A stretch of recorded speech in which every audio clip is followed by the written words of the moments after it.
मुहम्मदुन नबा अहदिम मिन रिजालिकुम वलाकिन रसूलुल्लाहि व खातमन नबिय्यीन व कान अल्लाहु बिकुल्लि शैइन अलीमा। सदक़ल्लाहु मौलाना अज़ीम व बल्लगना रसूलुहुन नबियुल करीम व नहनु अला ज़ालिक मिनश शाहिदीन व शाकिरीन वल्हम्दुलिल्लाहि रब्बिल आलमीन। दुरूद पाक मोहब्बत से पढ़िए। अल्लाहुम्मा सल्लि अला सय्यिदिना व मौलाना मुहम्मदिन मादनिल जूदि वल करम व आलिहि व बारिक वसल्लिम। ऊंची आवाज़ में दुरूद शरीफ पढ़ें। अल्लाहुम्मा सल्लि अला सय्यिदिना व मौलाना मुहम्मदिन मादनिल जूदि वल करम व आलिहि व बारिक वसल्लिम। सलातु व सलामुन अलैका या रसूल अल्लाह या नबी अल्लाह या हबीब अल्लाह। उस्ताजुल उलमा हज़रत मौलाना मुफ्ती मोहम्मद अब्दुल्ला नूरानी साहब ज़ीदा मजदहुम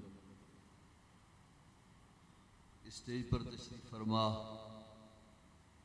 उलमाए किराम, रहनुमायान कौम, मेरे दोस्तों, भाइयों और अजीज़ों, आज का ये अज़ीमुशान इज्तिमा तहफ़्फ़ुज़ इस्लाम और ख़त्म नबूवत इसका उन्वान है। और ये बात याद रखनी चाहिए कि हमारा ईमान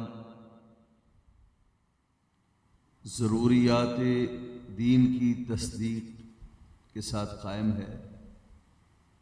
और ईमान ये है कि ज़रूरियात दीन को माना जाए और दीन की वो तमाम बातें जिन्हें ज़रूरी कहा जाता है उन पर एतक़ाद रखा जाए, ये ईमान है। यानी मसलन इस बात पर ईमान कि अल्लाह एक है, रसूल बरहक हैं, फरिश्ते बरहक हैं, क़यामत का आना बरहक है और अल्लाह रब्बुल इज़्ज़त के यहाँ पेशी बरहक है। जिस तरह तमाम अंबिया अलैहिस्सलाम की रिसालत पर ईमान लाना ज़रूरी है और हुज़ूर नबी पाक सल्लल्लाहु ताला अलैहि वसल्लम की रिसालत व पैगम्बरी पर, नबुव्वत पर ईमान लाना ज़रूरी है, वैसे ही इस बात पर भी ईमान लाना ज़रूरी है कि हुज़ूर नबी पाक सल्लल्लाहु ताला अलैहि वसल्लम अल्लाह रब्बुल इज़्ज़त के आखिरी नबी और आखिरी रसूल हैं। और ये कि नबी पाक सल्लल्लाहु ताला अलैहि वसल्लम के बाद कोई नया नबी नहीं आ सकता। ये अक़ीदा ख़त्म नबूवत है। आवाज़ अगर थोड़ी सी बढ़ सके, इको कम कर दें, आवाज़ बढ़ा दें। हज़रात मोहतरम, ख़त्म नबूवत का अक़ीदा हमारे ईमान का जुज़ है और इसके बग़ैर किसी शख्स का इस्लाम, ईमान काबिल कबूल नहीं है।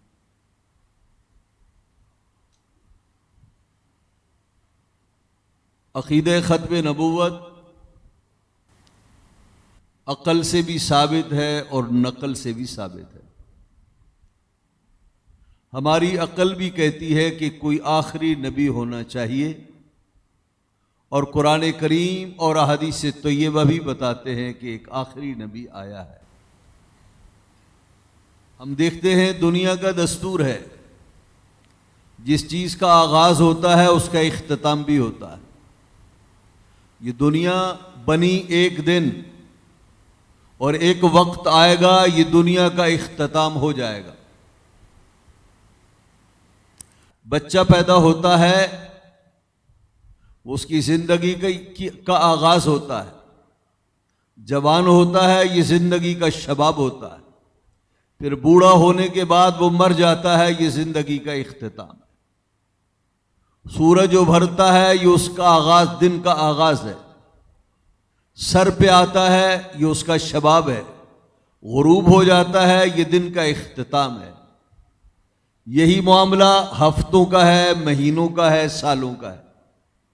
इसी तरह अल्लाह रब्बुल इज़्ज़त ने जब इस कायनात को पैदा किया तो इसकी हिदायत के लिए एक मखसूस गुरोह को पैदा फरमाया जो इंसानी हिदायत के सिलसिले में लोगों के काम आए और अल्लाह रब्बुल इज़्ज़त का पैगाम उसके बंदगान तक पहुंचाए। बराह रास्त अल्लाह रब्बुल इज़्ज़त से फैज़ लें और उसके फैज़ को खल्क़े खुदा तक पहुंचा दें। इस मुक़द्दस गुरोह का नाम अंबिया है, इस मुक़द्दस गुरोह का नाम रसूल है। तो अल्लाह ने जब इंसानियत का सिलसिले पैदा किए तो नबूवत का सिलसिला भी पैदा किया और इस सिलसिले नबूवत की पहली कड़ी हुज़ूर सय्यदना अबुल बशर आदम अलैहिस्सलाम है। फिर अंबिया अलैहिमुस्सलाम दुनिया में तशरीफ़ लाते रहे। कमोबेश 1,24,000 अंबिया दुनिया में रुश्द हिदायत का सामान लेकर आए। तो जिस सिलसिले की पहली कड़ी शुरू हुई ज़रूर वो जंजीर और सिलसिला किसी न किसी कड़ी पर ख़त्म हो रहा होगा। तो अल्लाह रब्बुल इज़्ज़त जिसने रसूलों को पैदा किया और ये सिलसिले नबूवत को शुरू फरमाया, उसी रब से पूछते हैं मालिको मौला, जिस नबूवत के सिलसिले को तूने शुरू किया, तूने आया उसको ख़त्म भी किया या नहीं किया? वो फरमाता है मा काना मुहम्मदुन अबा अहदिम मिर रिजालिकुम वलाकिन रसूलल्लाह व खातमन नबिय्यीन। मोहम्मद करीम सल्लल्लाहु ताला अलैहि वसल्लम तुम मर्दों में से किसी के बाप नहीं हैं, लेकिन वो तो अल्लाह के रसूल हैं और खातमुन नबिय्यीन हैं।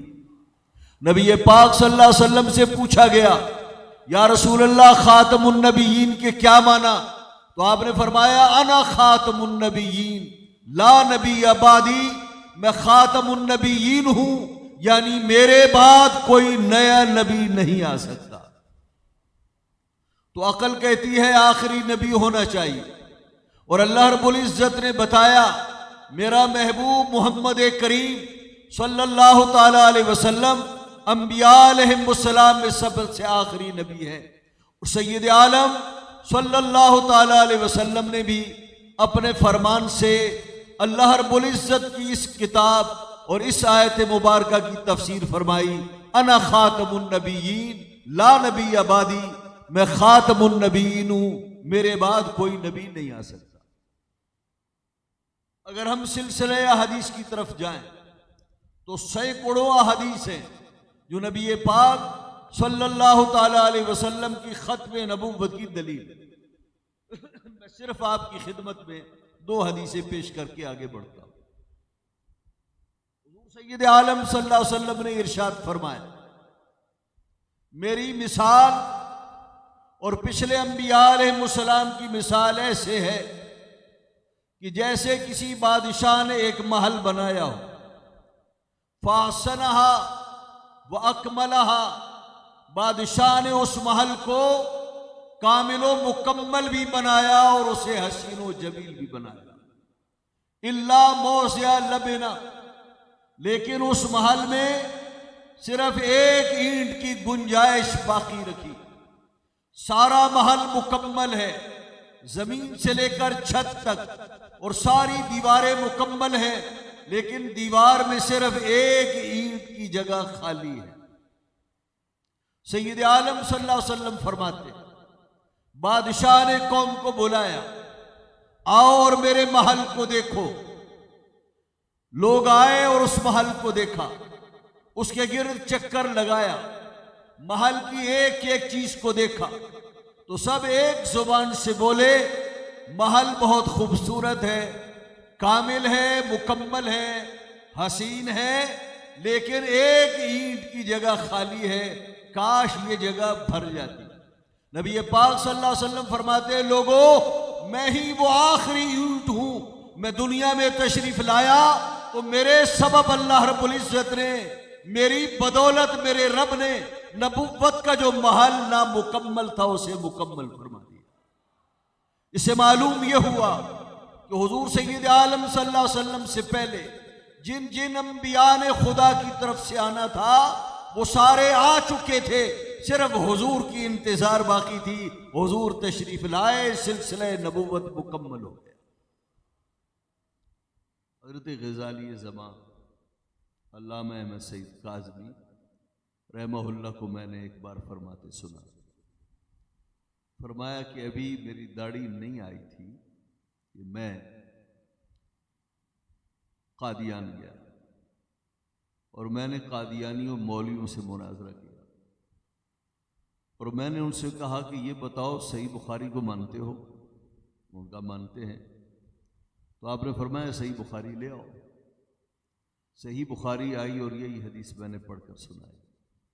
वो हदीस क्या थी कि मेरी मिसाल और पिछले अंबिया अलैहिस्सलाम की मिसाल ऐसे है कि जैसे एक बादशाह ने एक महल बनाया हो, फासनहा व अकमलहा, उस बादशाह ने उस महल को कामिल बनाया, मुकम्मल बनाया, हसीन व जमील बनाया, इल्ला मौज़िअ लबना, लेकिन एक ईंट की गुंजाइश बाकी रखी।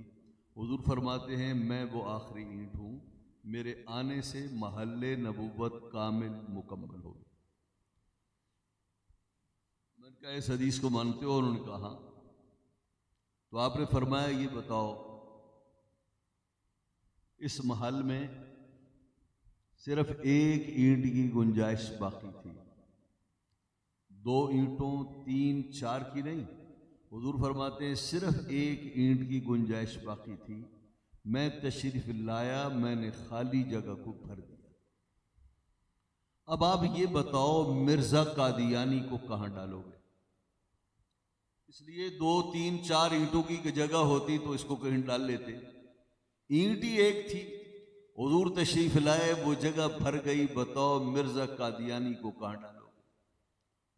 फरमाने लगे, एक मौलवी बोला, उसने कहा बेटे बात यह है कि जब महल बने, मकान बने, तो सिर्फ ईंटें काफी नहीं होती, बल्कि महल बनने के बाद पलस्तर की भी जरूरत होती है।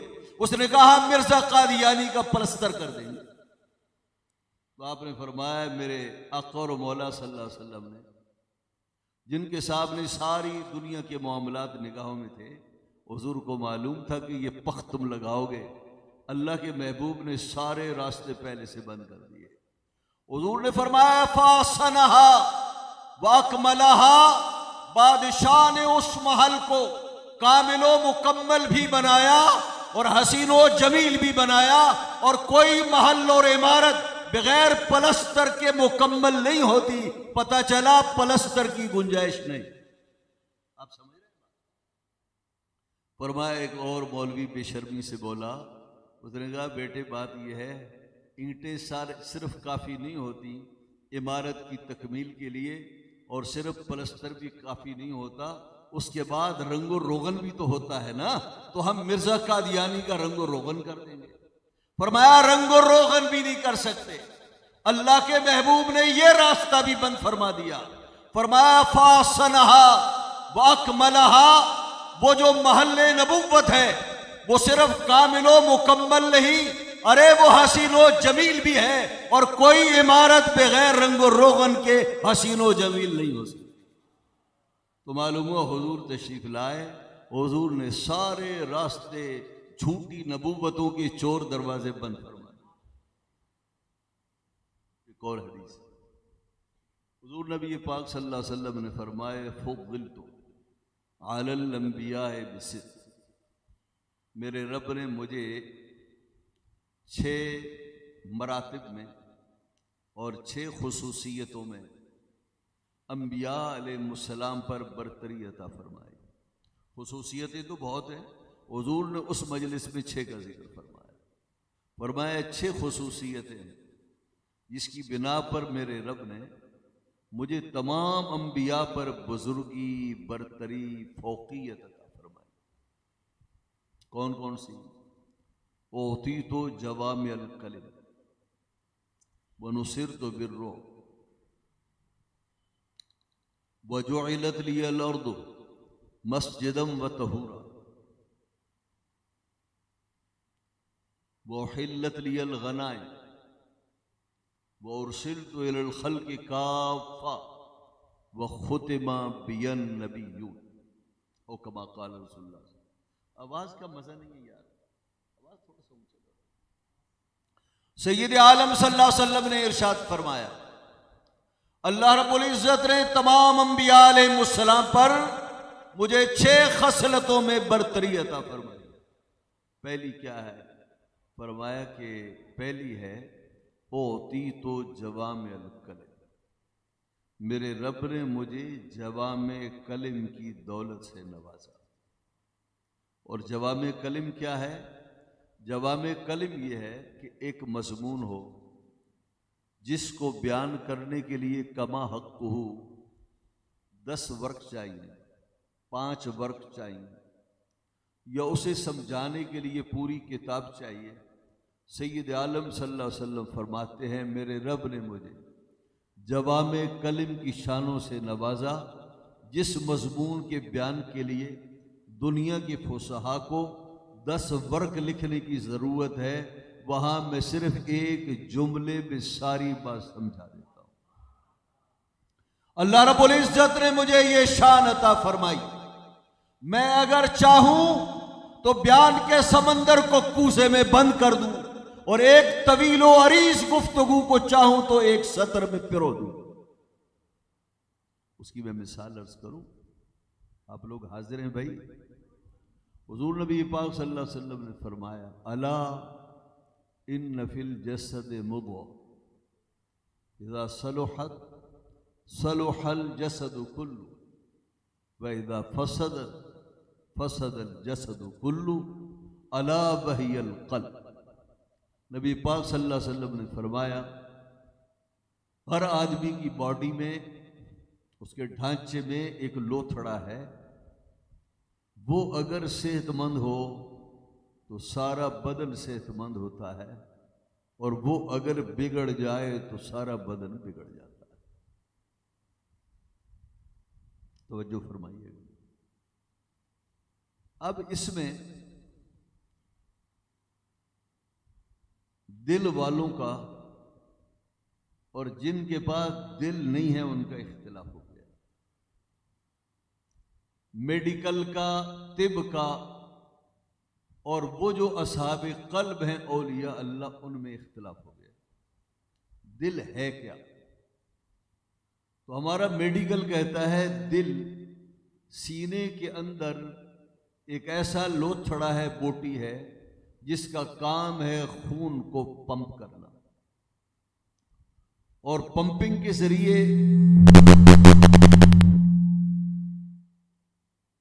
जरिए खून को उस जगह तक सप्लाई करना जहां तक खून को पहुंचना चाहिए। जिन जिन रगों में खून जाना चाहिए, दिल का काम है पंप करके हर हर जगह पर जिसको खून चाहिए खून को सप्लाई करे। यह है दिल। मेडिकल में दिल इसी को कहते हैं। ये दिल कभी बीमार हो जाता है, वॉल बंद हो जाते हैं, कभी दौरा पड़ जाता है, दिल फट जाता है, जख्मी हो जाता है, कभी इसकी धड़कनें कम हो जाती हैं, कभी बढ़ जाती है, दिल बीमार होता है। तो डॉक्टर लोग ये कहते हैं अगर दिल बीमार हो जाए तो बदन बीमार हो जाता है। अगर एक आदमी का दिल ठीक तरह से काम न करे, ब्लड प्रेशर हो, रगे बंद हो, वॉल बंद हो, तो किसी वक्त उसको फालिज का अटैक हो सकता है, दिल का दौरा हो सकता है, उसके दिमाग की रग फट सकती है, वो मफलूज हो सकता है, वो दुनिया से चंद मिनटों में रुखसत हो सकता है। तो डॉक्टर लोग ये कहते हैं दिल हमारी बॉडी में एक पंप करने वाली चीज है। अगर वो सेहतमंद है तो सारे आज़ा सेहतमंद है। अगर दिल ठीक है तो निगाह भी ठीक है, फिर नाक भी ठीक है, जुबान भी ठीक है, फिर बोलना भी आएगा, सुनना भी आएगा, बाजू भी काम करेगा और टांगे भी काम करेंगी। लेकिन अगर दिल खराब है तो फालिज की सूरत में आदमी जिंदा मुर्दा बराबर। हो सकता है अटैक को निगाह पर और आंखें अंधी हो जाए, हो सकता है कान पर हो और कान बहरे हो जाए। ये बात तयशुदा है मेडिकल में कि अगर दिल बीमार हो जाए तो बदन बीमार हो जाता है, और अगर दिल सेहतमंद हो तो फिर सारे का सारा बदन सेहतमंद रहता है। ये बात किन लोगों की थी जिनके पास दिल नहीं है, और जो हैं औलिया अल्लाह और दिल वाली हस्तियां हैं, वो क्या कहती हैं कि दिल किसे कहते हैं? वो फरमाते हैं वो दिल जिस्म के अंदर किसी बोटी का नाम नहीं, इस लोथड़े का नाम दिल नहीं, बल्कि इस लोथड़े में मेरे रब ने एक लतीफ़ा रब्बानिया रखा है जो अल्लाह के अनवार के काबिल होता है और सलाहियत रखता है। वो जो लतीफ़ा रब्बानिया है, वो जो अल्लाह रब्बुल इज्जत की वदीयत करदा कुव्वत और ताकत दिल के अंदर है, ये ताकत और ये लतीफ़ा कभी रोशन होता है और कभी ये अंधेरे में आ जाता है। अगर ये रोशन हो तो सारा बदन रोशन होता है, और अगर ये अंधेरे में चला जाए तो सारा बदन अंधेरे का शिकार हो जाता है। अगर इंसान का दिल जिंदा हो, लतीफ़े रब्बानियां रोशन हो, हमारे दिल को संग न लगे, हमारा दिल उजला हो और सुथरा हो, तो फिर आंखें भी उजली हैं, फिर कान भी सुथरे हैं, फिर आज़ा भी सब के सब नेक है। अगर दिल नेक है तो सारा बदन नेक है, अगर दिल नेक है तो निगाह भी नेक है, फिर कान भी नेक है, फिर हाथ भी नेक है, फिर हमारी टांगे भी नेक है।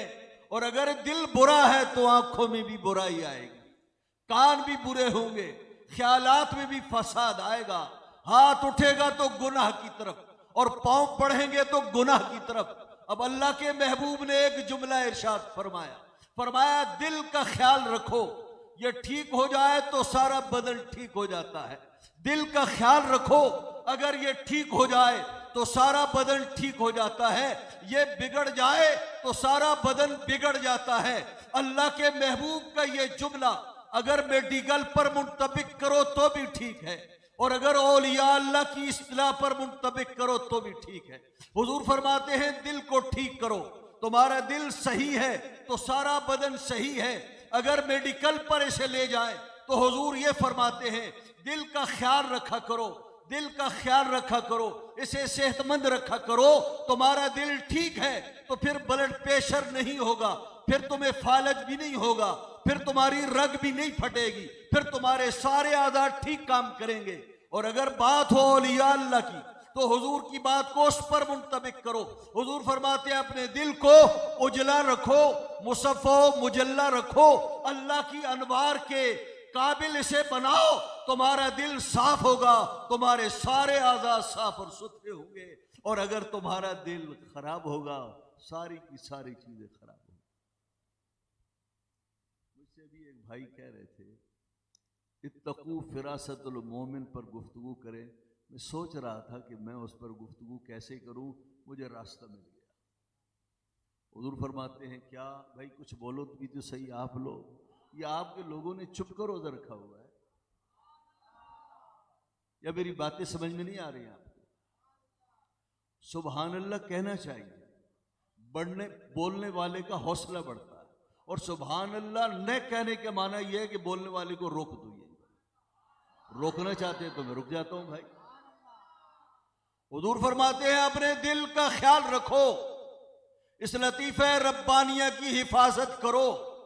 ये अगर तंदुरुस्त होगा तुम्हारी आंखें तंदुरुस्त होंगी, तुम्हारा दिमाग तंदुरुस्त होगा, तुम्हारे हाथ नेक होंगे, तुम्हारी टांगे पाकीज़ा होंगी, तुम्हारा एक एक अमल पाकीज़ा होगा। अपने दिल का ख्याल करो, और जिसका दिल पाक होगा, जिसका दिल मजबूत होगा, अल्लाह रब्बुल इज्जत दिल की पाकी की बदौलत उसे फरासत नूरानी अता फरमाए, उसे फरासत अता फरमाए। फिरासत के माना है दिल का रोशन होना, और फिरासत एक ऐसी चीज है जो बरहक है। हुजूर सय्यद आलम सल्लल्लाहु अलैहि वसल्लम ने फरमाया इत्तकू फिरासतल मोमिन फइन्नहु यंज़ुरु बिनूरिल्लाह। मोमिन की फरासत से डरो, इसलिए कि वो नूर इलाही से देखता है, वो अल्लाह के नूर से देखता है। बड़ी अजीब बात है, इस पर सदहा मिसालें पेश की जा सकती। सिर्फ दो बातें अर्ज करके फिर आगे चलता हूं। जो मजमून है हमारा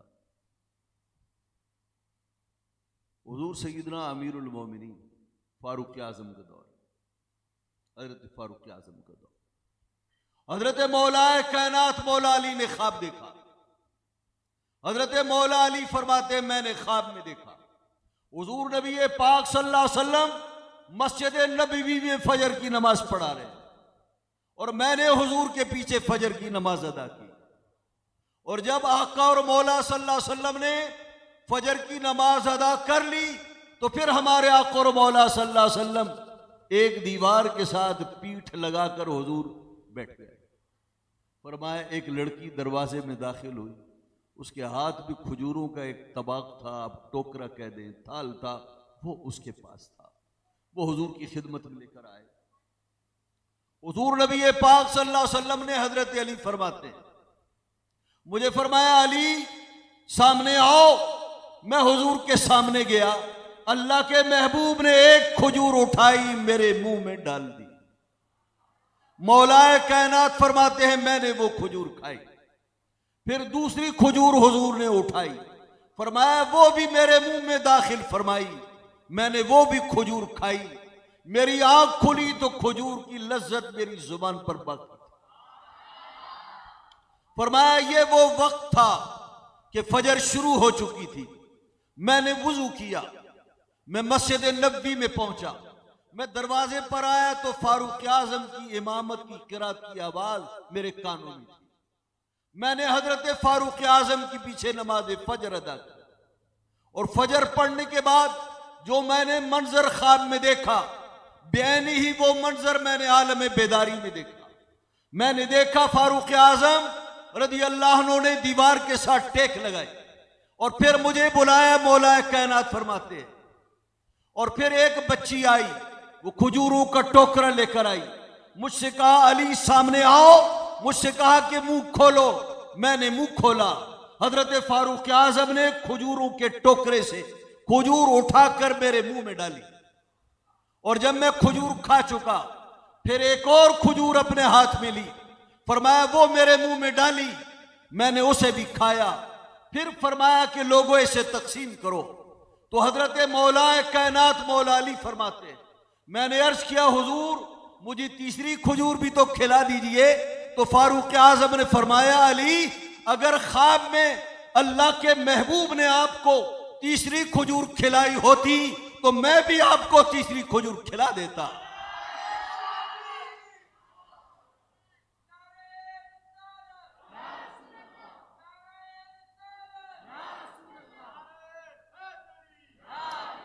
हजरत मौला कायनात मौला अली ने फरमाया उमर ख्वाब तो मैंने देखा, आप उस ख्वाब पर मुत्तले कैसे हुए?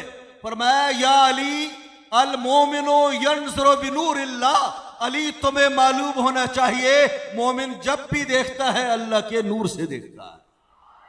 मैंने अल्लाह के नूर से देखा। तो ये मोमिन की फिरासत, ये मोमिन की फिरासत। एक और बात, यह हदीस एक ईसाई आलिम ने सुनी। कोई मुहद्दिस हदीस बयान कर रहा था, उसने ये हदीस सुनी कि नबी पाक सल्लल्लाहु अलैहि वसल्लम फरमाते हैं मोमिन की फिरासत से डरो, वो अल्लाह के नूर से देखता है। तो ये हदीस है तो बड़ी ज़बरदस्त हदीस है कि जो मोमिन है वो अपनी इन आँखों से नहीं देखता, वो अपने दिल से देखता है, नूर से देखता है। ये बड़ी अजीब बात है, मोमिन भला नूर से कैसे देखता है? उसने कहा जरा ट्राई करो, एक एक मुसलमान आलिम बुजुर्ग को चेक करो, क्या वाकई मुसलमान अल्लाह की नूर से देखता है? अब उसने पता है क्या किया, उस ईसाई ने अपना होलिया चेंज किया, उसने मशाइख का होलिया पहना, उसने सबसे पहले अंदर जुन्नार बांधा। जुन्नार एक डोरी का नाम है, जिसे हिंदू भी बांधते हैं, यहूदी और ईसाई भी बांधते हैं। यहां से ऐसे डोरी बांधी, बगल के नीचे से निकाली और गिठान डाल दी, इसे जुन्नार कहते हैं। और जो जुन्नार है ये उनका मजहबी रस्म है। उलमा ने कहा जिसने जुन्नार बांधा वो काफिर हो गया, इसलिए कि इसने उनकी मजहबी और उनकी कुफरी जो रस्म था उसे अपनाया। तो सुन्नार बांधना कुफ्र है। उसने अंदर बांधा जुन्नार, और जुन्नार क्या था? कुफ्र की निशानी। और ऊपर उसने चढ़ाया जुब्बा, और सर पर बांधा इमामा, और हाथ में लिया आसा, और फिर कूफा, बसरा, नेशापुर, इराक और मिस्र के चक्कर लगाए, और एक एक आलिम फाजिल के पास और एक एक बुजुर्ग के पास गया इस अजीज को टराई करने के लिए और मुसलमान औलिया अल्लाह का मजाक उड़ाने के लिए। एक बुजुर्ग के पास गया बसरा में, कहा ये नबी पाक सल्लल्लाहु अलैहि वसल्लम की हजरत ये हदीस है कि इत्तकू फिरासतल मोमिन फन्नहु यंज़ुरु बिनूरिल्लाह, मोमिन की फिरासत से डरो कि वो अल्लाह के नूर से देखता है। क्या वाकई मुसलमान अल्लाह के नूर से देखता है? वो कहते हैं हाँ अल्लाह के नूर से देखता है। ये कहते मुस्कुराते आगे चल जाते। वो कहते अजीब फिरासत है, मेरा जुन्नार इसे नजर नहीं आ रहा। बसरा में घूमे, एक एक वली और शेख के पास गए, हर एक से टराई किया कि हुजूर ये बताइए इत्तकू फिरासतल मोमिन फइन्नहु यंज़ुरु बिनूरिल्लाह के क्या माना है। उसने तर्जमा किया और ये हंसता और चल देता। यहां तक कि ये शहर घूमते घुमाते शहर बगदाद में पहुंचा। अहले बगदाद से पूछा ये बताओ बगदाद में इस वक्त सबसे बड़ा शेख कौन सा है? लोगों ने कहा इस वक्त बगदाद में जो सबसे बड़ा शेख है उस हस्ती का नाम है हजरत जुनैद बगदादी। हजरत जुनैद बगदादी ये साहब उनकी मस्जिद में हाजिर हुए। हजरत जुनैद बगदादी अपने मुरीदीन में वास फरमा रहे थे। इसने कहा वास खत्म हो तो मैं चोट मारूं। हजरत का वास खत्म हुआ, ये खड़ा हुआ, कहने लगे शेख एक सवाल है उसका जवाब दीजिए। इत्तकू फिरासतल मोमिन फइन्नहु यंज़ुरु बिनूरिल्लाह, क्या अल्लाह के महबूब की हदीस है? तो जुनैद बगदादी ने फरमाया हाँ ये मेरे आका और मौला की हदीस है। उसने कहा जरा इसका मतलब बताइए। तो आपने फरमाया इसका मतलब यह है जुन्नार को तोड़, कुफर को छोड़, इस्लाम का पट्टा अपने गले में डाल ले। इसके माना यह है।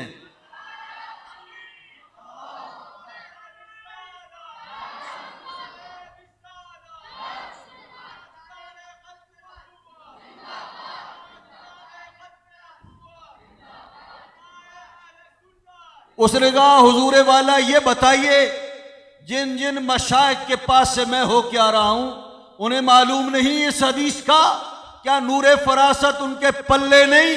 आपने फरमाया तू जिस जिस के पास गया अल्लाह की कसम फरासत ईमानी उसके पास भी था, लेकिन जवाब इसलिए नहीं दिया कि क्या किया जाए।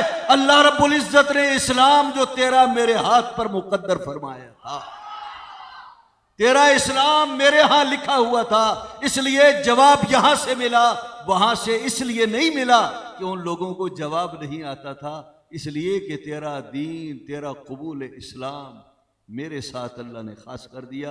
उसने कहा अशहदु अल्ला इलाहा इल्लल्लाह व अन्ना मुहम्मदुर रसूलुल्लाह।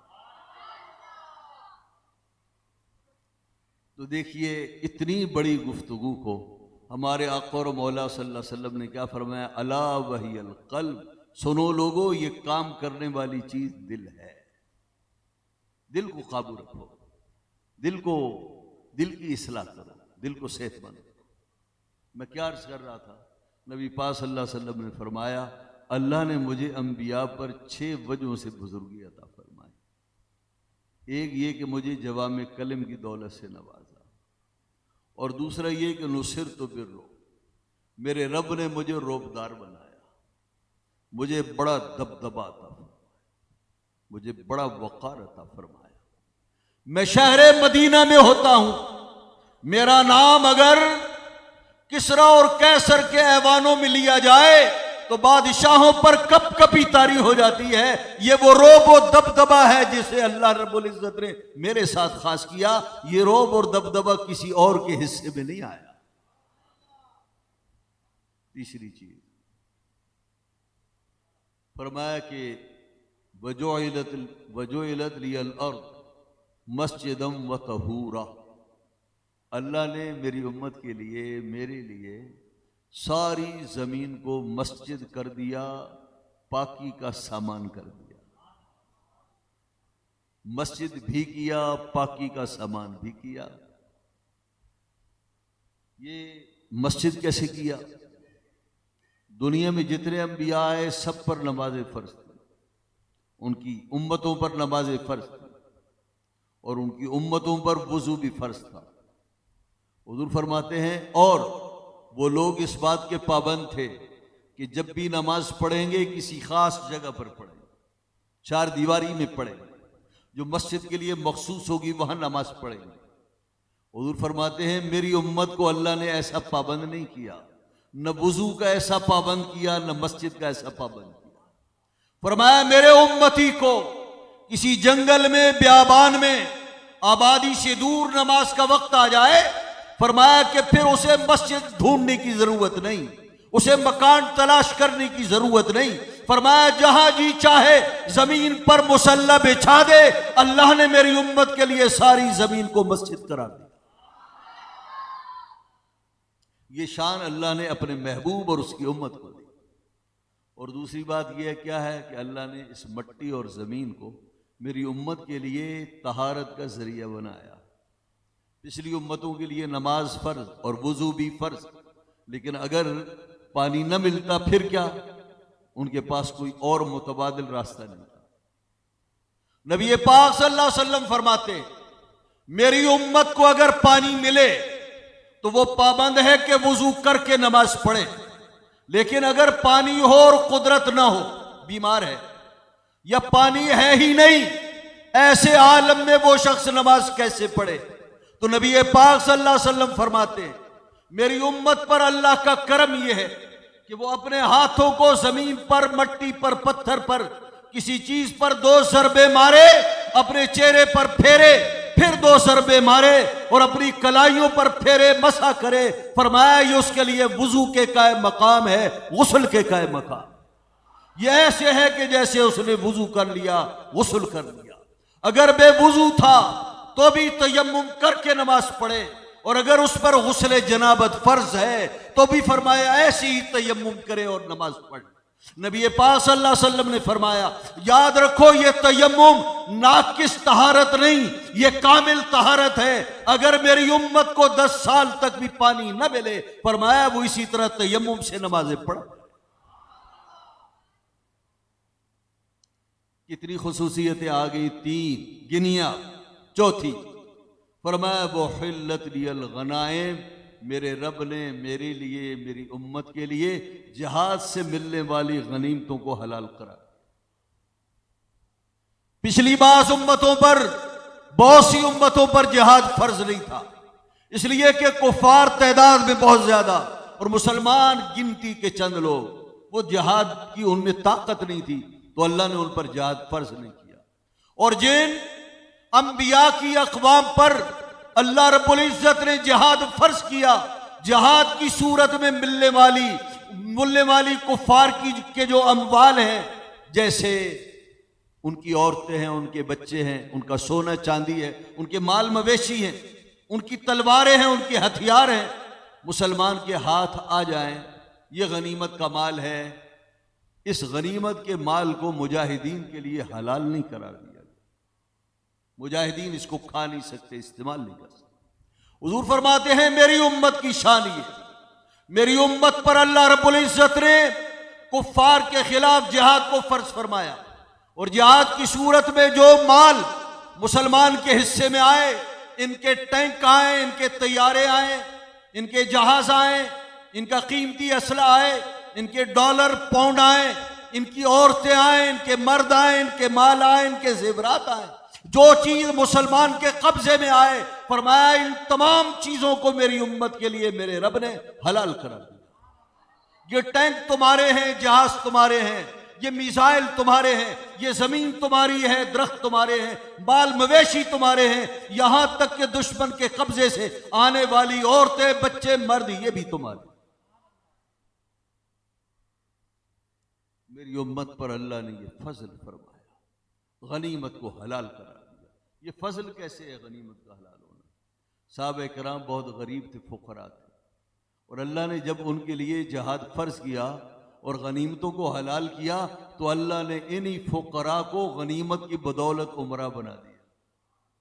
साहबे किराम फरमाते थे हमारी गुर्बत का आलम यह है, हमारे घर में एक धेला नहीं होता था, एक दिरहम नहीं होता था। और फरमाया हजरत खब्बाब इब्ने अरत फरमाते हैं, वो इशारा अपनी तरफ फरमाते हैं, फरमाया हम में से ऐसे लोग भी थे जिनके घरों में ढूंढने से एक दिरहम और एक सिक्का नहीं मिलता था। फरमाया आज आलम यह है जिहाद की बदौलत और हुजूर की शान रहमत के बदौलत हम में से कोई ऐसा शख्स फकीर से फकीर है कि जिसके घर में 2 लाख दिरहम मौजूद ना हो। 2 लाख का मतलब समझते हैं आप? करोड़ों रुपए। तो ये अल्लाह ने साहबे किराम को गनी कहां से किया? जिहाद की बदौलत किया, ताकि मेरे महबूब के साहबे किराम फकर से निकले गिना और इमारत की तरफ। कितने हो गए? 4। फरमाया वो उर्सिलतु इलल खल्क़ि काफ़ा। 5वीं मेरी बरतरी यह है, अल्लाह ने मुझे सारी खलकत का रसूल बनाकर भेजा। सारी खलकत का। वो खलकत किसी भी जमाने की हो, वो माजी के लोग हूं, हाल के हूं, मुस्तकबिल के हूं, मैं सब की तरफ रसूल बनकर आया हूं। इस खलकत में मलाइका भी हैं, फरिश्ते भी हैं, अंबिया भी हैं, रसूल भी हैं, जिन्नात भी हैं, दरख्त भी हैं, पत्थर भी हैं, सारी रूए जमीन, जमीन से लेकर आसमान तक, अर्शे मोहल्ला तक, फरमाया जितनी भी मखलूक है, खल्के खुदा है, मैं सबका रसूल बनकर आया हूं। मैं सिर्फ इंसानों का रसूल नहीं, मैं फरिश्तों का भी रसूल हूं, मैं जिन्नों का भी रसूल हूं, मैं दरख्तों का भी रसूल हूं, मैं पत्थरों का भी रसूल हूं, मैं जमीनों का रसूल हूं, मैं आसमानों का रसूल हूं, मैं सारी उम्मतों का रसूल हूं, यहां तक कि मैं नबियों का भी रसूल हूं, मैं रसूलों का भी रसूल। फरमाया कितनी आ गई खुसूसियतें? 6ठी। फरमाया 6ठी बरतरी यह है, वह खुतिम बिन नबी। मेरे रब ने जब मुझे नबी बनाया और जब मेरे रब ने मुझे नबूवत का एजाज बख्शा तो मेरे सर पर खत्मे नबूवत का ताज सजाकर मुझे खातमुन नबीयीन बना दिया और मेरे बाद नबूवत और रिसालत पर मोहर लगा दी कि अब इसके बाद कोई नया नबी और रसूल नहीं आ सकता। तो हुजूर नबी पाक सल्लल्लाहु अलैहि वसल्लम ने सबसे आखिर में किस बरतरी को बयान फरमाया? खातमियत को बयान किया। खातम के माना आखिरी है। हुजूर ने इन 6 खसलतों में सबसे आखिरी खसलत खातमुन नबीयीन को करार दिया। हज़रत मोहतरम, खत्म नबूवत का मामला इस उम्मत के नज़दीक बड़ा संजीदा, इस उम्मत के नज़दीक बहुत अहम है, बहुत ही हसास है।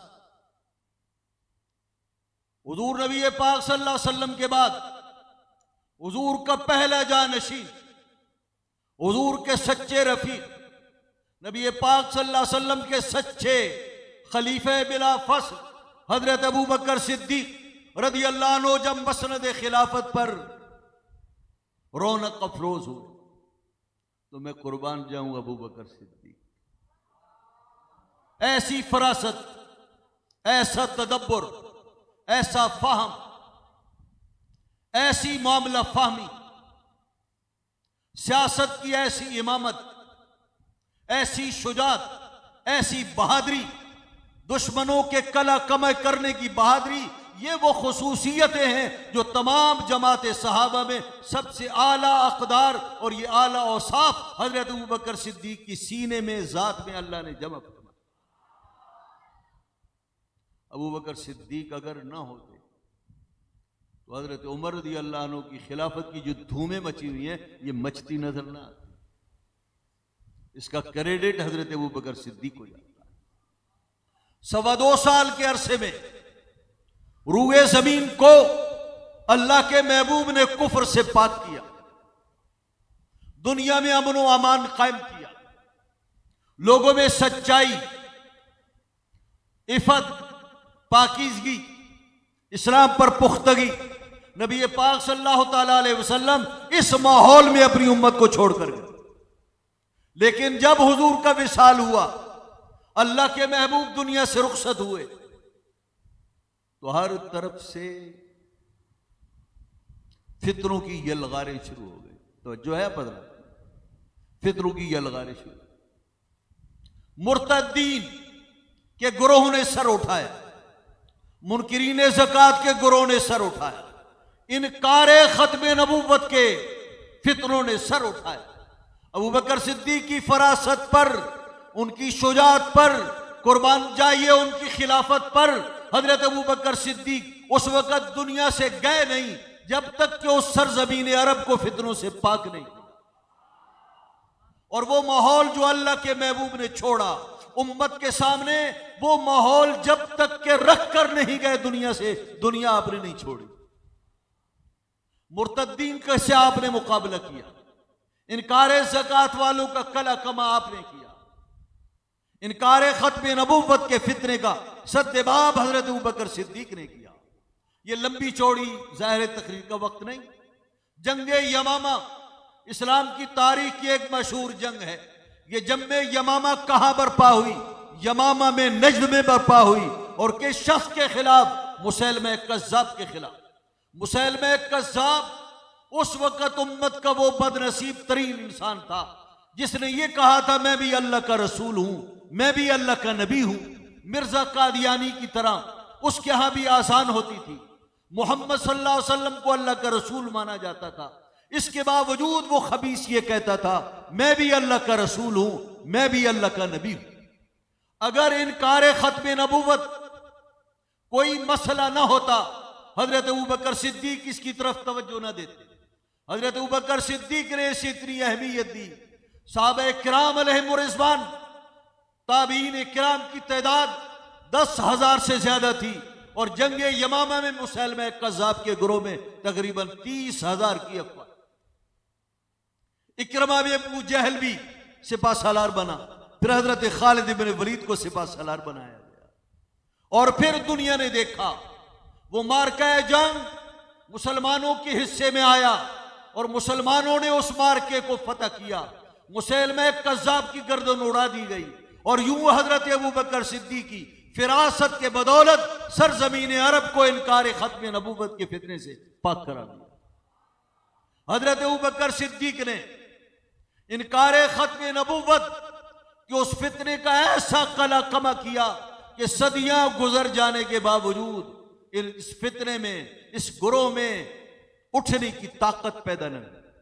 हम तारीख इस्लाम पढ़ते हैं, मुसैलमा कज़्ज़ाब ने उस वक्त सरजमीन अरब में बड़ा तूफान मचाया और उसका वो फितना दज्जाल के फितने से कम नजर नहीं आता। हजरत अबू बकर सिद्दीक ने जब उस फितने का कला कमा किया, सदियों तक हमें यह फितना सर उठाते नजर नहीं आया। 1400 साल के बाद मिर्जा कादियानी ने कहा मैं भी अल्लाह का नबी हूं। नौज़ुबिल्लाह। इसको अंग्रेज ने, इस खबीस को नबी के तौर पर उठाया। मुसलमानों में झगड़े पैदा हो, खत्म नबूवत पर लोगों का ईमान मुतसलसल हो जाए। नबी पाक सल्लल्लाहु अलैहि वसल्लम का इश्क और मोहब्बत जो मुसलमानों का किबला है, इसमें दरार पड़ जाए। मैं कुर्बान जाऊं उलमाए अहले सुन्नत पर और अहले सुन्नत व जमात के अकाबिर अजिल्ला उलमा पर, जिन्होंने हर दौरे फसाद में उठकर उम्मत की हमेशा रहनुमाई फरमाई, फितनों का हमेशा मुकाबला अपने कलम से भी किया, अपने सीनों से भी किया। तहरीक आजादी हिंद में अल्लामा फजल खैराबादी का नाम फरामोश नहीं किया जा सकता, सैयद कफायतुल्लाह काफी का नाम नहीं भुलाया जा सकता, अहमदुल्लाह शाह मिदरासी को नहीं भुलाया जा सकता। ये वो हमारी मुस्लिम कौम के वो हीरो हैं जिन्होंने जंगे आजादी में वो बढ़ चढ़ कर हिस्सा लिया कि उसके नतीजे में फिर पाकिस्तान बना।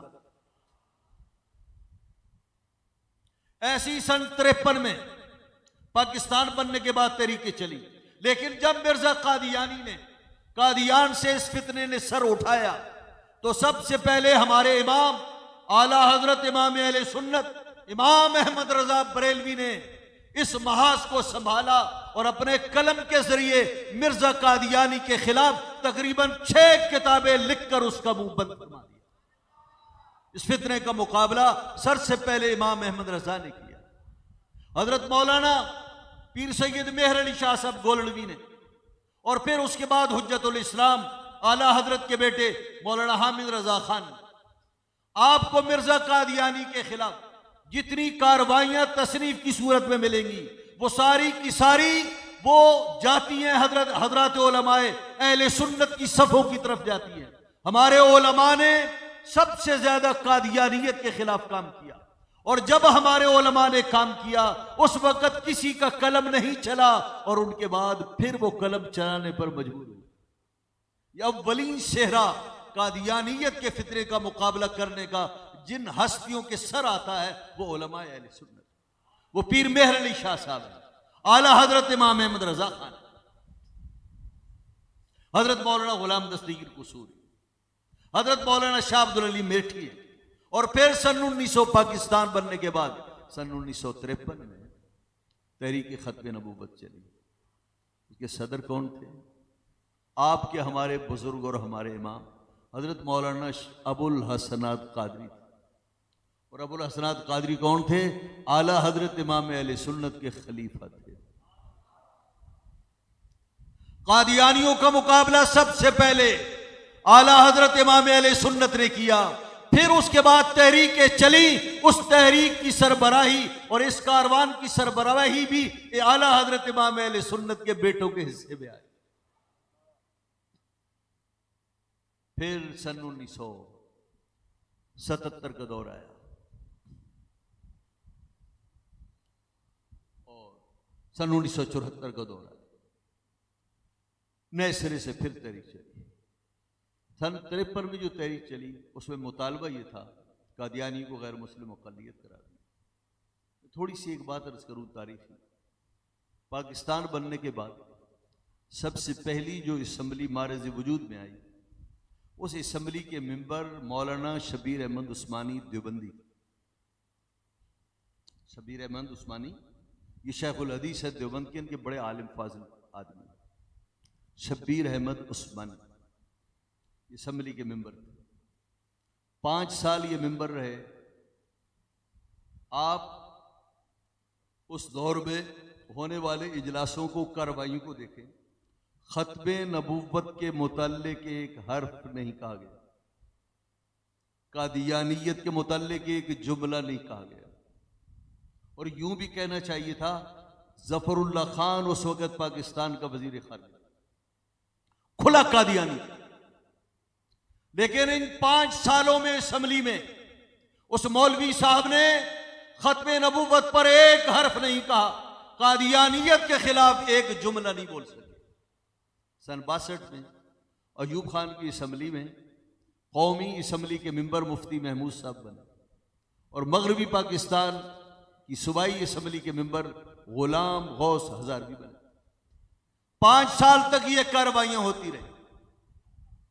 आप इन 5 सालों में कार्रवाई उठाकर देखें, कादियानियत के खिलाफ एक लफ्ज बोला गया हो। कादियानियत को खैर मुस्लिम अक़लियत करार देने के लिए तहरीक नाम की जरा सी मामूली सी कोई चीज हो नहीं नजर आएगी। मामला यह है, ये नसीब की बात है, अल्लाह जिसके सर पर नसीब का सेहरा डाले। जब सन 1970 का दौर आया, बाकायदा पाकिस्तान में पहली मर्तबा इलेक्शन हुए। जमीयत उलमा पाकिस्तान अहले सुन्नत व जमात की तर्जुमान जमात मैदान कारजार में कदम रखा। 4 आदमी मुंतखब हुए कौमी असम्बली में, और भी थे वो, इनसे वो पीपी में शामिल हो गए थे। 4 आदमी थे। आदमी 4 हूं, जनाजे की चरपाई उठाने के लिए बहुत। 4 आदमी थे। इन 4 आदमियों ने कौमी असम्बली में वो कारनामे दस्तूरी ऐसे अंजाम दिए कि पिछले सालों की जितनी कार्रवाइयां हैं उन तमाम को ये हमारे उलमा के इस दौर ने उन तमाम अदवार को बेवकार बना दिया।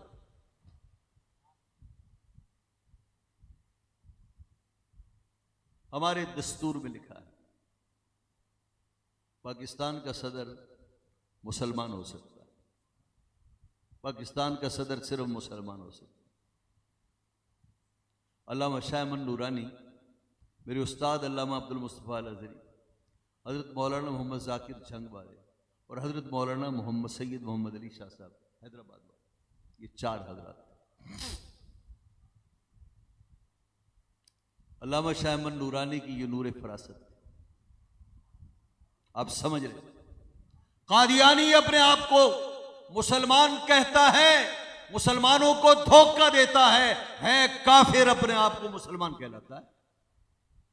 और हमारे दस्तूर में लिखा है पाकिस्तान का सदर सिर्फ मुसलमान हो सकता है, कल कादियानी भी तो सदर बन सकता है, इसलिए कि वो भी मुसलमान कहलाता है और मुसलमान उसे मुसलमान समझता है बिलुमूम। तो कल कादियानी आकर पाकिस्तान का सदर बनेगा, और जब कादियानी पाकिस्तान का सदर बना तो फिर बताइए ला इलाहा इल्लल्लाह पाकिस्तान का मतलब क्या, बताइए इस नारे का कोई मतलब रह जाता है?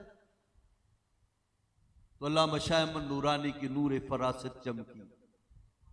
आपने फरमाया ये ठीक है, पाकिस्तान के दस्तूर में यह है कि पाकिस्तान का सदर मुसलमान होना चाहिए, लेकिन यह भी जरूरी है कि तय किया जाए मुसलमान होता कौन है। मुसलमान की तारीख भी तो दस्तूर में शामिल करो।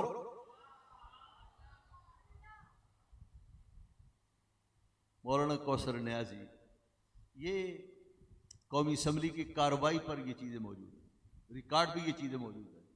उधर का झगड़ते आप मौलवी, मैं आपको चैलेंज करता हूं, आप मुत्तफका तौर पर मुसलमान की करें तारीफ। अल्लामा शाह अहमद नूरानी ने कहा मैं आपके चैलेंज को कबूल करता हूं। अल्लामा अज़हरी साहब, हमारे उस्ताद मोहतरम अल्लामा अज़हरी साहब, हमारे ये चार आदमी, मजीद भी कुछ लोगों को मिलाया और मुसलमान की एक मुत्तफका तारीफ पेश की। हमारे कायद अहले सुन्नत अल्लामा शाह अहमद नूरानी की आवाज कौमी असम्बली में गूंजी। आपने फरमाया सुनो, मुसलमान की मुत्तफका तारीफ यह है, मुसलमान उसे कहते हैं जो अल्लाह की वहदानियत पर ईमान लाए और मुहम्मदुर रसूलुल्लाह सल्लल्लाहु तआला अलैहि वसल्लम को आखिरी नबी माने, यह है मुसलमान। ये तारीफ आइन में शामिल करनी पड़ेगी। तो अब इन दोनों को, वो जो दस्तूर में है उसको और ये जो तरमीम हुई है, इन दोनों को मिलाकर पढ़िए। क्या पाकिस्तान के सदर के लिए जरूरी है कि वो मुसलमान हो, यानी अल्लाह की वादानियत पर भी ईमान रखता हो और हुजूर खत्मी मर्तबत को खातमुन नबीयीन माने। अल्लामा शाह अहमद नूरानी ने बड़ा वकी कारनामा अंजाम दिया, यह आपकी नूर फरासत। आप ये समझते थे कादियानी बहुत चालाक भी है, ताकतवर भी है, किसी वक्त भी आकर पाकिस्तान की कुर्सी सदारत पर फायज हो सकता है। तो आपने उसका चोर दरवाजा बंद कर दिया। कौमी असम्बली में आपने खड़े होकर वो जो आईन में मुसलमान की तारीफ शामिल कराई, तो इसके बाद कादियानियत का चोर दरवाजा बंद हो गया। ये मेरे इमाम का कारनामा है, इमाम शाह अहमद नूरानी का कारनामा है। और जब कादियानियत के खिलाफ दूसरी तहरीक चली ना सन 1974 में, जब ये तहरीक चली तो अल्लामा शाह अहमद नूरानी ने रहमतुल्लाह ताला अलैह ने, हिज़्ब इख्तिलाफ ने अल्लामा शाह अहमद नूरानी के सर पर एक एजाज रखा कि कादियानियत को गैर मुस्लिम अक़लियत करार देने के लिए कानून बनने से पहले आप बिल लाएं। हमेशा बिल लाया जाता है कानून बनने से पहले। तो अल्लामा शाह अहमद नूरानी को हिज़्ब इख्तिलाफ ने कहा कि कौमी असम्बली में इम्तनाए कादियानियत का बिल आपके हाथों से आएगा। तो अल्लामा शाह अहमद नूरानी ने बिल पेश किया कौमी असम्बली में, और उस बिल का मज़मून यही था कि कादियानी इस मुल्क की गैर मुस्लिम अक़लियत इन्हें करार दिया जाए, गैर मुस्लिम करार दिया जाए, और हिंदुओं ईसाइयों की तरह अक़लियत करार दिया जाए। यह अल्लामा शाह अहमद नूरानी ने कौमी असम्बली में बिल जमा कराया। बिल जमा कराने के बाद फिर बिल जमा कराने पर वो तायदी दस्तखत होते हैं लोगों के, वो आपने दस्तखत भी कराया। अल्लामा शाह अहमद नूरानी ने इस बिल को मंजूर कराने के लिए और इस बिल को कानून साजी की शक्ल देने के लिए तवज्जो है हज़रात की। अल्लामा शाह अहमद नूरानी ने कौमी असम्बली के अंदर भी और कौमी असम्बली के बाहर भी चारों सूबों में मुतहर्रिक हो गए। लाखों मीलों का सफर किया आपने ग्राउंड बनाने के लिए, कादियानी कौमी असम्बली में एक एक मेंबर के पास गए। यहां तक कि अल्लामा शाह अहमद नूरानी की जुबान को अल्लाह ने इतना वजन अता फरमाया था, ऐसी शान अता फरमाई थी, ऐसी शौकत अता फरमाई थी कि लिबरलों के पास आप गए, उन्होंने भी दस्तखत करने से इनकार नहीं किया। खान अब्दुल वली खान के पास गए। अब खान अब्दुल वली खान की पार्टी कोई इस्लामी पार्टी तो नहीं है ना भाई, सारे लिबरल। उसके पास गए, उनका दस्तखत कीजिए। और अल्लामा शाह अहमद नूरानी कुछ बोलने लगे, फरमाने लगे आपकी जात हमारे लिए हुज्जत है, फरमाइए दस्तखत कहां करूं? फरमाया यहां कीजिए। अब्दुल वली खान ने दस्तखत कर दिए। इमाम शाह अहमद नूरानी मिंबरान असम्बली की आंखों का तारा है, सबके लिए काबिल एतमाद बुजुर्ग। अल्लामा शाह अहमद नूरानी की तहरीक पर इस बिल को मंजूर किया गया। और फिर एक वक्त आया 6 सितंबर 7 सितंबर सन 1974 को मुसलमानान आलम ने यह नवीद सुनी कि पाकिस्तान की कौमी असम्बली ने कादियानियों को गैर मुस्लिम अक़लियत करार दिया। अब तक जितने फतवे कुफ्र के किसी पर जारी हुए वो उलमा के जरिए जारी हुए। कादियानियत एक ऐसा फितना है जिस पर फतवा सबसे पहले कौमी असम्बली ने दिया। और यूं कौमी असम्बली का एक एक मेंबर पाकिस्तान की अवाम का तर्जुमान है, यूं सारी कौम ने मुत्तफका तौर पर कादियानियों को गैर मुस्लिम अक़लियत करार दिया। अल्लामा शाह अहमद नूरानी तेरी इज्जत पर कुर्बान जाइए, आपके एजाज पर कुर्बान जाइए। आखिर बेटा किसका है? सबसे पहले इनके जद्दे अमजद ने इनकारे खत्मे नबूवत के खिलाफ काम किया और ऐसा काम किया सदियों तक वो कादियानी वो इनकारे नबूवत के फितने अपने जख्मों को चाटते रहे। जब इस फितने को फिर ताकत आई, इसका मुकाबला उस हस्ती ने किया जो अबू बकर सिद्दीक का प्यारा बेटा है, जिसका नाम शाह अहमद नूरानी है।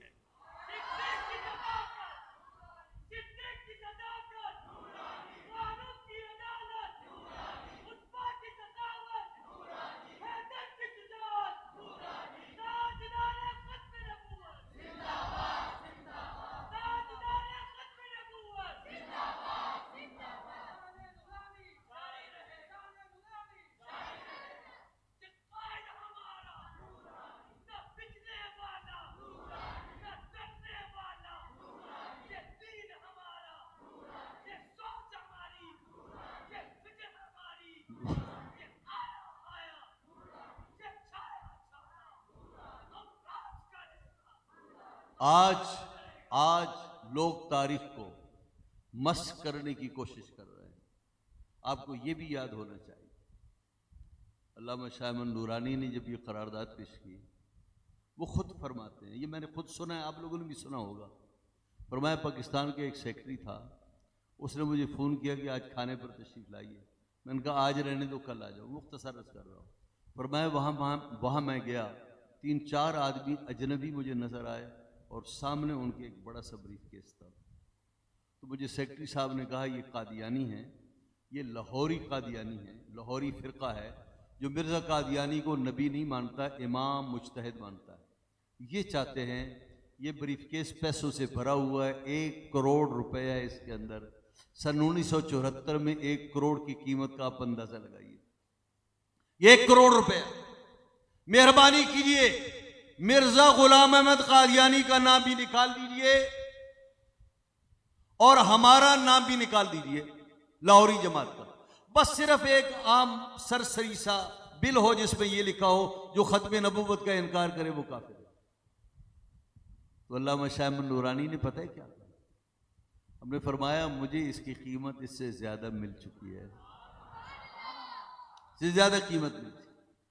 उन्होंने कहा हम इससे भी ज्यादा देने के लिए तैयार है।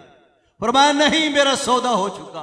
अरे नादानो, मेरा सौदा तो बाजारे मुस्तफा में हो चुका है, वहां से मुझे जन्नत की कीमत मिल चुकी है।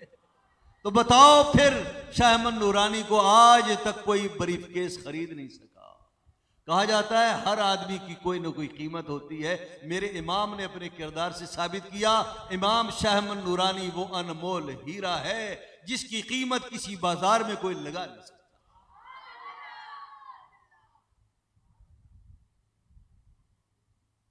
ये अल्लाह रब्बुल इज्जत की तरफ से ये नेक बख्तियाँ जब तकसीम होती हैं तो फिर अल्लाह रब्बुल इज्जत नेक बख्तों को ये एजाज और ये तमगे अपनी बारगाह से अता फरमाता। अल्लामा शाह अहमद नूरानी की ज़िंदगी वैसे तो इस्लाम की खिदमत में गुजरी ही, लेकिन ये खिदमत उनकी तमाम खिदमात पर भारी है और हमें उम्मीद है, उम्मीद वासिक है, अल्लाह रब्बुल इज़्ज़त ने इस कुर्बानी को कबूल किया है। आज दुनिया में जब भी कादियानियत के खिलाफ बात होती है, अल्लामा शाह अहमद नूरानी के बिल से ख़त्म होती है, बिल पे ख़त्म होती है, बिल पे चलती है, बिल पे ख़त्म होती है। ये सारे लोग बिलों में घुस जाएंगे, इमाम शाह अहमद नूरानी का नाम ज़माने पर छाया रहेगा। आज हमारे मुल्क को पिछले अदवार की तरह अब भी फितरों का सामना है। आज का जो दौर है, आज का जो पाकिस्तान है और आज की जो मिल्लत है और आज जो पाकिस्तान का बासी है, वो अल्लामा शाह अहमद नूरानी की शिद्दत से कमी महसूस कर रहा। अल्लामा शाह अहमद नूरानी ने हमेशा तागूती कुव्वतों के खिलाफ आवाज बुलंद की, हर यजीद के खिलाफ आवाज बुलंद की, हर जाबिर आमिर के खिलाफ आवाज बुलंद की और अपनी जान को हथेली पर रखा और सिर्फ अपने रब से डरे और अल्लाह रब्बुल इज्जत के सामने अल्लाह की बारगाह में जो हाजिरी है, सिर्फ उसका तसव्वुर उनके दिल में कवी था। किसी दुनिया की ताकत से वो डरते नहीं। आज पाकिस्तान में वो पाकिस्तान जो इस्लाम के नाम पर बना, वो पाकिस्तान जो ला इलाहा इल्लल्लाह के नाम पर बना, आज इस पाकिस्तान में इस्लाम का कबूल करना मुश्किल हो गया, दुश्वार हो गया। आज गोया इस मुल्क में पूरी दुनिया में कहीं भी इस्लाम कबूल करने पर पाबंदी नहीं, लेकिन आज ऐसा वक्त आ गया कि इस पाकिस्तान में इस्लाम को कबूल करना सबसे मुश्किल काम हो गया। आपको मालूम है, फरवरी 2021 में सिंध असेंबली में एक बिल मंजूर हुआ और उस बिल का खुलासा यह था कि 18 साल से कम उम्र का लड़का और लड़की अगर इस्लाम कबूल करें, उसका इस्लाम कबूल नहीं होगा। ये बिल था। 18 साल से कम उम्र की लड़की लड़का अगर कहें कि हम मुसलमान होना चाहते हैं, ये ममलिकत, ये रियासत उसके इस्लाम को कबूल नहीं करेगी। इस्लाम तो हमारे बाप का है। इस्लाम तो अल्लाह और उसके रसूल की अमानत, और इस्लाम जब आता है तो किसी से पूछता नहीं है। जिसके दिल में आए उसे दुनिया की कोई ताकत निकाल नहीं सकती, उसे कोई असेंबली निकाल नहीं सकती। जो मुसलमान हो गया उसे तुम मुसलमान कबूल करो या ना करो, अल्लाह और उसके रसूल ने उसके इस्लाम को कबूल कर लिया। अफसोस है हमारे वजीर आला पर अपने आप को सैयद कहलाता है, हजरत अमीरुल मोमिनीन मौला कायनात मौला अली की औलाद कहलाता है। अरे अपने जद्द अमजद को तो देख, हजरत मौला कायनात जब मुसलमान हुए उस वक्त वो 18 साल के नहीं थे, 10 से 10.5 साल की उम्र थी। अल्लाह के महबूब ने उनके इस्लाम को कबूल किया, तो कौन है जो बच्चे के इस्लाम को ठुकरा सके? किसी में ताकत नहीं। ये तो है 18 साल से कम, और 18 साल के बाद क्या है? 18 साल के बाद इतना मुश्किल हो गया कि 18 साल के बाद अगर कोई मुसलमान होना चाहे तो एडिशनल जज के सामने पेश हो, दरख्वास्त दे, वो कबूल करे। 90 दिन उसे मुताले का, वो कहेगा कि तकाबुल अदियान का मुताला करो, और 90 दिन के बाद आओ। इस 90 दिन में उस बेचारी के साथ क्या हशर होगा? और ये कहाँ लिखा है जो मुसलमान हो उसे तकाबुल अदियान की दावत दो? तकाबुल अदियान की दावत, इस्लाम का पूरा मुताला तो हमारे अरकान असेंबली को भी नहीं। जिन लोगों को कुल हुवल्लाह पढ़ना ना आए वो आज इस्लाम के ठेकेदार बने हुए। इस्लाम इस्लाम है, आता है अपनी जगह दिलों में बनाता है। तुम कागजों में से कबूल करो या ना करो, अल्लाह और उसके रसूल के यहाँ हर वो शख्स के जो आकिल बाशूर है उसका इस्लाम काबिल कबूल। इस पर मैंने एक क्लिप भी जारी किया है, शायद आपने सुना है या नहीं सुना, उस क्लिप को आप देखिएगा। हज़रात मोहतरम, बहुत मसाइल हैं पाकिस्तान के जो सर उठा रहे हैं, और ऐसे हालात में अल्लामा शाह अहमद नूरानी की याद हर मुसलमान को, हर मुहिब वतन को शिद्दत से आती है। काश हमारा कायद आज जिंदा होता, और काश हमारे कायद की जमात आज कौमी असम्बली में हिस्सेदार होती और कानून साज असम्बली का हिस्सा होती, तो आज ये मसाइल खड़े ना होते। अल्लाह रब्बुल इज़्ज़त इंशाअल्लाह अज़ीज़ इस्लाम के ख़िलाफ़ दुनिया की कोई ताकत काम नहीं कर सकती। ये बिल जो बना है ये कानून भी नहीं बना, गवर्नर ने भी साइन नहीं किए, लेकिन इसे सेनेट में पेश किया गया, जो बड़ा ख़तरनाक है। इंशाअल्लाह अज़ीज़ ये बिल कभी मंजूर नहीं होगा। इंशाअल्लाह अज़ीज़ पाकिस्तान के ख़िलाफ़ कभी साजिश कामयाब नहीं होगी। ये पाकिस्तान बना है, हमेशा के लिए बना रहेगा इंशाअल्लाह अज़ीज़। यहाँ इस्लाम को खिलौना नहीं बनने दिया जाएगा। हज़रत मोहतरम, ये हमारे कायदीन हैं, हमारे उलमा हैं, ये हमारे आबा हैं, ये हमारे अजदाद हैं, ये कौम के हीरो हैं, जिनके ये कारनामे हैं जो आपने सुने। अल्लाह रब्बुल इज़्ज़त पाकिस्तान को कायम व दायम रखे, और कादियानी हमेशा पूरी दुनिया में जलील होते रहें। ये पाकिस्तान इनकी और इनकी कार्रवाइयों से हमेशा के लिए पाक रहे।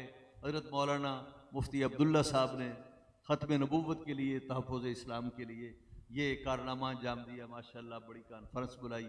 अल्लाह रब्बुल इज़्ज़त इनकी इस कार्रवाई को, इनकी इस काम एजाज़ को कबूल फरमाए। वाखिर दावाना अल्हम्दुलिल्लाह।